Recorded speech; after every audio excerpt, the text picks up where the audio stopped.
தேவனுடைய பரிசுத்த நாமத்திற்கு மகிமை உண்டாவதாக. இந்த காலை வேளை உங்கள் அனைவரையும் ஆண்டவராகிய இயேசு கிறிஸ்துவின் இன்ப நாமத்தில் உங்களை அன்போடு வாழ்த்தி வரவேற்கிறேன். ஓய்வு நாளின் வாழ்த்துக்களை உங்களோடு தெரிந்து கொள்கிறேன். விண்துளிகள் வாயிலாக இந்த நாளை சந்திப்பதிலே மிகுந்த மகிழ்ச்சி அடைகிறேன். இந்த நாளின் செய்தியின் தலைப்பானது உரத்த சத்தம். ரோமர் 13ஆம் அதிகாரம் 11ஆம் வாக்கியம் சொல்கிறது, நித்திரை விட்டு எழுந்திருக்கத்தக்க வேலையாயிற்று என்று நாம் காலத்தை அறிந்தவர்களாய் நாம் விசுவாசியான பொழுது இரட்சிப்பு சமீபமாயிருக்கிறதை பார்க்கிலும் இப்பொழுது அது நமக்கு அதிக சமீபமாயிருக்கிறது. இதோ இந்த உலகத்தின் முடிவு ஒரு இரவிலே ஒரு திருடன் சத்தமின்றி எவரும் அறியா வண்ணம் தந்திரமாக அணுகும்போது இந்த உலகத்தின் முடிவானது நம்மை நோக்கி நெருங்கி கொண்டிருக்கிறது. மற்றவர்கள் நித்திரை செய்வது போன்று நாமும் நித்திரை செய்யாதபடி தெளிவான அறிவோடு இருக்க ஆண்டவர் அருள் செய்வாராக. சத்தியமானது வெகு சீக்கிரத்தில் மகிமையோடு வெற்றி சிறக்கும். தேவனோடு உடன் ஊழியர்களாக இருப்பதை இப்பொழுது தெரிந்து கொள்ளும் அனைவரும் அந்த சத்தியத்துடன் இணைந்து வெற்றி பெறுவார்கள். காலம் குறுகிவிட்டது. ஒரு மனிதனும் வேலை செய்யக்கூடாத அளவுக்கு இரவு சீக்கிரமாய் வருகிறது.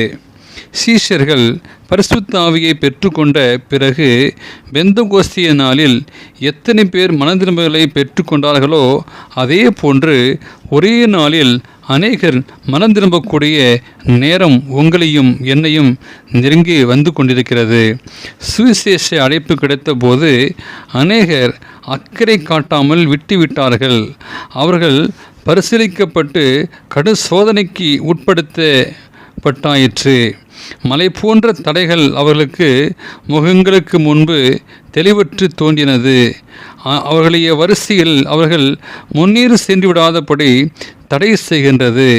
விசுவாசம், விடாமுயற்சி, தைரியமும் ஆவைகள் மூலமாக அநேகர் இந்த தடைகளை எதிர்த்து சமாளித்து அந்த மகிமையான வெளிச்சத்தை நோக்கி நடந்து செல்வார்கள். ஏறக்குறைய அறியாத உணர்வற்ற நிலையில் நெருக்கமான ஒடுக்கமான பாதையில் தடை உருவாக்கப்பட்டிருக்கின்றன. இடறி விழுந்தவர்கள் தடைக்கற்கள் வைக்கப்பட்டிருக்கின்றன. அவைகள் உருண்டு தள்ளப்படும் பொய்யான மேய்ப்பர்கள் தங்களது மந்தைகளை சுற்றிலும் போட்டிருக்கின்ற பாதுகாப்புகள் ஒன்றுமில்லாமல் போயிடும். அநேகமாயிரம் மக்கள் வெளியேறி வெளிச்சத்தை ஏற்றுக்கொள்வார்கள். மேலும் வெளிச்சத்தை பரப்புவதற்கான ஊழியத்திலும் ஈடுபடுவார்கள். மானிட பிறவிகளோடு சேர்ந்து பரலோகத்தின் தூதர்களும் இணைந்து வேலை செய்வார்கள்.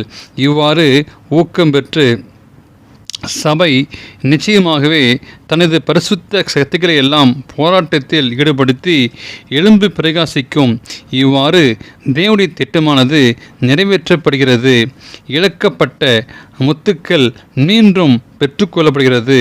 உரத்த சத்தம் தொனிக்கும் காலகட்டத்திலே தேவனுடைய செயலால் உயர்த்தப்பட்ட ஆண்டவரது தலையீட்டால் சபை உதவி பெற்று மீட்பரை பற்றிய அறிவை எங்கனும் மிக ஏராளமாக பரவ செய்வதன் மூலமாக ஒவ்வொரு பட்டணத்திற்கும் நகரத்திற்கும் வெளிச்சம் கொடுக்கப்படும். உலகம் முழுவதும் மீட்பரை பற்றிய அறிவினால் நிறையும். மிக தீவிரமான சுறுசுறுப்போடு ஊழியம் செய்யும் சக்திகள் தேவ ஆவியின் புது மலர்ச்சியினால் முடிசூடப்பட்டு வெற்றியடைகின்றன. அதில் பயனாக நிகழ்கால சத்தியமானது பரவ செய்கிறோம். அந்த ஒளியை பிரகாசத்தை நீங்கள் நானும் காணலாம். ஏசையா 60:1 வாசிக்கிறோம், எழும்பி பிரகாசி, உன் ஒளி வந்தது, கர்த்தருடைய மகிமை உன்மேல் உதித்தது. இந்த நாளின் சத்தியத்தை கேட்ட உங்களையும் இதனாலே பிறந்த நாளையும் திருநாளையும் காண்கிற பிள்ளைகளை தேவன் தாமே ஆசீர்வதிப்பாராக. ஆமேன்.